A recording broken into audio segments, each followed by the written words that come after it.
બનાસકાંઠા જિલ્લાના ડીસા વિસ્તારમાં ખોરાક અને ઔષધ નિયમન તંત્ર ફૂડ સેફ્ટી દ્વારા ડેરી પ્રોડક્ટ્સની પેઢીઓ સામે વિશેષ ઝુંબેશ હાથ ધરવામાં આવી હતી.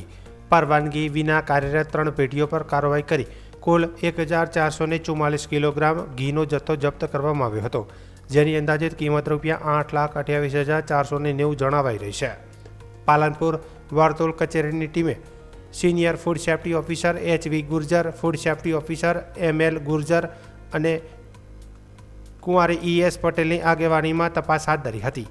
તપાસ દરમિયાન શંકાસ્પદ જણાવેલ ઘીના કુલ 4 નમૂનાઓ food safety and standard act 2026 હેઠળ લેવામાં આવ્યા હતા.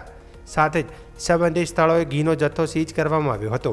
પ્રથમ કેસમાં પંચાલ શેરી સ્થિત તાસવી માર્કેટિંગ એન્ડ ડેરી પ્રોડક્ટ્સ સંચાલક લાલચંદ અમૃતભાઈ પંચીવાલા ખાતે પરિવાર કાઉ ઘીના નામે 500 મિલી પેકનો નમૂનો લેવાયો હતો અને 448 કિલોગ્રામ ઘી કિંમત ₹2,68,800 જપ્ત કરવામાં આવ્યો હતો. બીજા સ્થળે બનાસ ઇન્ડસ્ટ્રીયલ એરિયા ડીસા ખાતે સ્થિત બહુચર ડેરી પ્રોડક્ટ્સ સંચાલક નિકુંજભાઈ ધર્મેશભાઈ મોદીમાં કવિરાજ કાઉ ઘીના નામે 15 કિલોગ્રામ પેકેટ ટીનનો નમૂનો લેવાયો હતો. અહીંથી પણ 449 કિલોગ્રામ ઘી કિંમત ₹2,51,440 સીઝ કરવામાં આવ્યો હતો.